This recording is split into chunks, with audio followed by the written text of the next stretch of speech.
Is Chip 'n Dale Rescue Rangers a downgrade of the franchise? What does it mean when a franchise gets downgraded? Can a franchise get downgraded? We're diving into all these questions and more today and looking at all the facts. Chip 'n Dale Rescue Rangers, the reboot movie of the beloved Disney afternoon cartoon from the 90s, has gone from an explosion of an animation Easter egg hunt to suddenly being dubbed as a downgrade of the franchise, all along the lines of the Smurfs or Alvin and the Chipmunks. But why are those franchises considered downgrades, and does Chip 'n Dale Rescue Rangers fall into that category? Now, unlike my Inception video, this will be less of a scene-by-scene breakdown and more like an elemental breakdown. That is to say, I'm going to look at the different components of the film, look at the details of those components, and determine if they're upgrades or downgrades from the respective components of the original show, to determine if it's an overall downgrade. To start with, let's look at what it means for a franchise to be either upgraded or downgraded. The definition of a downgrade is an instance of reducing someone's rank, status, or level of importance. Now, can simply creating a crappy film in the same franchise decrease the level of importance of the previous films? I would say no, but in a way, it can decrease the franchise's rank, at least in our generation. Something like the Smurfs, for instance, was one of the defining pop culture icons of the original cartoon's generation. Nowadays, when someone thinks of the Smurfs, it's seen as more of a joke or an overindulged pop culture icon because of how the live-action movies were treated and especially how they were marketed. Compare that to something like the Peanuts, where the original's artistic integrity was maintained while receiving a few upgrades from the more advanced technology available in our generation. A great example of a franchise that actually got an upgrade from its treatment is Mad Max, where its treatment in Fury Road not only upgraded everything from the effects to the thrills, but increased its level of importance in our generation. To put it simply, a well-crafted and passionate treatment can upgrade a franchise, whereas a cold, poor treatment can downgrade it. So, what does the director of Hot Rod give to this beloved Disney afternoon show? Well, I suppose a good start would be to give my overall quick thoughts on the movie itself simply as a movie, since, I'll be honest, that's how I first experienced it. And anyone who follows my channel knows there's only one way I go about that. Chip 'n Dale Rescue Rangers is a surprisingly fun buddy movie as well as a vibrant and diverse celebration of animation. The two leads have perfect chemistry, the humor is well timed and well executed, and every time I watch it, I end up finding a new Easter egg that makes my jaw drop saying, how did they get these characters in there? I was extremely impressed and highly recommended to any animation fan. P.S. Check out this playlist if you enjoyed that segment. So, yeah, I experienced the film as a film first and had a blast with it, and I'll admit that I didn't quote-unquote grow up with the show, but for the sake of this video, I checked out this list of the best episodes of the show according to IMDb, and as far as whether the film is a downgrade from what I saw, it's a little complicated. Let's start with the initial concept for this movie, which seemed to be a Chip 'n Dale movie before director Akiva Schaffer came on board. I may have found one interview where he cited interest in the cartoon itself, but his passion for the project was in creating his own incarnation of Roger Rabbit, even adding Roger Rabbit as a cameo. He was handed a script from 2016 and just used that as the basis for the project, but he didn't exactly come to Disney shouting, "Yo, Chapek, I want to make a Chip 'n Dale movie." What's that? Iger's back now? Oh, cool. To put that into perspective, M. Night Shyamalan presumably had more of an interest in the show Avatar: The Last Airbender when creating his atrocious adaptation than Schaffer had in Chip 'n Dale Rescue Rangers, or at least that's what I'm gathering. Even if he was familiar with the show, the fact that he had more of an interest in making something other than an adaptation should put it in the same ballpark as something like the live-action Mario movie or Michael Bay's Transformers, right? Well, the reason those didn't work is because what the directors wanted to make didn't really fit into their respective franchise, and this concept of a Roger Rabbit-style world fits better than, say, a P-joke in a Transformers film, or Rocket Boots in a movie adaptation of a game where plumbers kick around turtle shells. It is a little random putting Chip 'n Dale, of all things, in a world like this, but at the same time, what was the show known for? A weird world full of colorful and diverse characters. What do we have in the movie? a weird world full of colorful and diverse characters. Plus, let's face it, a straight-up buddy adventure movie with no other spice wouldn't have gotten that much traction, especially not as much as the show back in the day. It needed something else to make it pop, and this not only makes for a great Easter egg hunt alongside the buddy adventure, but it basically expands the world beyond the show and makes for a clever premise for a buddy adventure where these two actors on an adventure show are basically pulled out of their element to go on an adventure similar to their show. So, despite the director not having much passion for the show itself, the premise actually enhances the experience and actually raises the franchise's ranks among today's society. So, I'll call this initial concept an upgrade. But, of course, a great premise is nothing without execution. So, let's dive deeper into this and start looking at the different components of the movie and compare them to their respective counterparts in the show. And we'll kick that off with probably the hardest one for me to talk about, the animation. The reason I say that is because I greatly appreciate how the film incorporates several different styles of animation into one celebration of animation, from stop motion to CGI to puppetry to even the uncanny valley that was motion capture animation. It's actually one advantage that this film has over Roger Rabbit, that being while Roger Rabbit stuck strictly to hand-drawn animation, Chip 'n Dale creates this diverse world of many different forms of animation to celebrate not only the diversity of animation, but also the diversity of LA. Most of the forms of animation are represented effectively, with Dale's CG being increasingly well detailed, the uncanny valley animation being just as awkward and dysfunctional as the films that it's representing, and even the claymation, while not being as crisp and believable as actual claymation, effectively displays the articulations of someone like Gumby in what I'm guessing is CG. All of that is exactly why it pains me to dub this animation as a downgrade from the show. Why? Because the show was hand-drawn animation. And while I appreciate the team trying to represent that form of animation among everything else, man, could it have benefited from some actual hand-drawn animation instead of this digital cop-out. The hand-drawn animation on the show was smooth and soft, inviting viewers into this warm, wholesome environment that people remember the Disney afternoon for providing. This digital replica is clunky and awkward, coming off less like hand-drawn animation and more like CG animation made to look hand-drawn and painted without actually being so. And the parts that are images slipping past your eyes don't really transition from one another, having this choppy frame rate as the images try to stay caught up with the CG model. Now, this style isn't inherently a bad style. If anything, Spider-Man Into the Spider-Verse utilizes this style to a great advantage, but the difference is that film surrounds itself with this style, allowing everything to blend together. Here, you have this choppy excuse for a 2D character fighting crime alongside this smooth and well-rendered 3D character, and it just comes off as phony and misguided. Look at this shot where a 2D animated flounder is being picked up by this CG bear. It feels like this image is being jerked around to sync with the CG model. The sad part about it is that I know it's not the director's fault.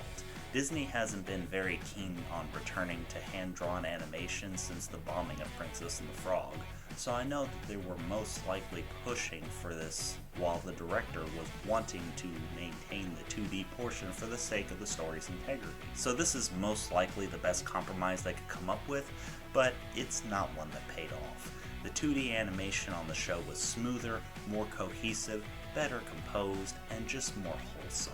And while I appreciate the efforts of the animation on the rest of the ends, the 2D portion brings this production down, making the animation here a downgrade from the show.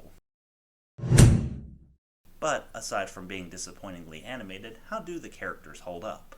Well, I'll knock out the first disappointing thing about this component. The fact that Zipper, Monty, and especially my favorite character, Gadget, aren't in the majority of the movie. It wouldn't be hard for me to believe if someone didn't dub this as a Rescue Rangers movie simply for not having all the Rescue Rangers all the time. But there are three flip sides to this. One, Monty does play an essential part in the story as the embodiment of the main character's goal, but also in a way the heart of the story, as Chip and Dale are out looking for him when he goes missing, looking for their best friend.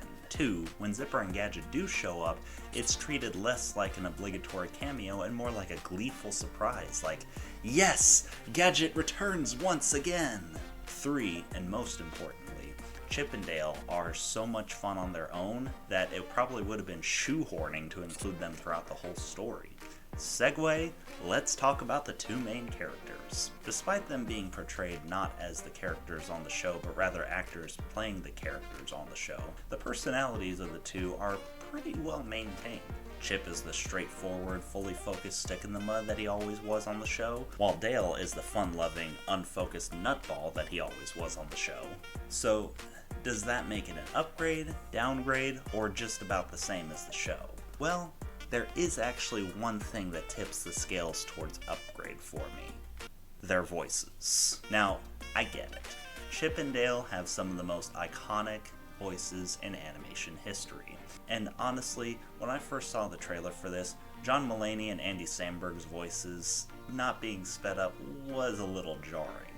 But one thing I realized when watching the show is that those squeaky voices actually take away from some of the dramatic tension throughout some episodes. And especially with Chip being the stick in the mud, that is a huge problem. Something about this kid stinks. He's nothing but a pint-sized crook. Can you imagine how ineffective some of the best dramas out there would be if they had those sped up voices? I want to tell you something, Charlie. You have a big mouth. You've got a big mouth. And now I'm going to show you an even bigger one. Not saying that John and Andy are powerhouse drama material or anything, but they do find more of a balance that allows for a few heavy scenes to have the proper effect against some of their comedic moments. I let you feel like you were second banana because I wanted to feel like first banana.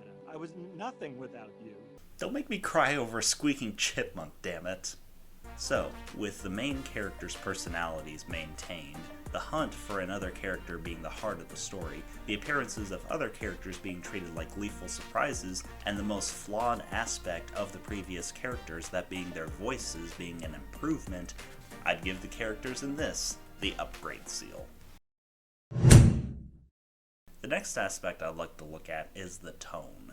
The show took on this humble, timeless action-adventure tone that, like I said earlier, was warm and inviting for a lot of kids growing up.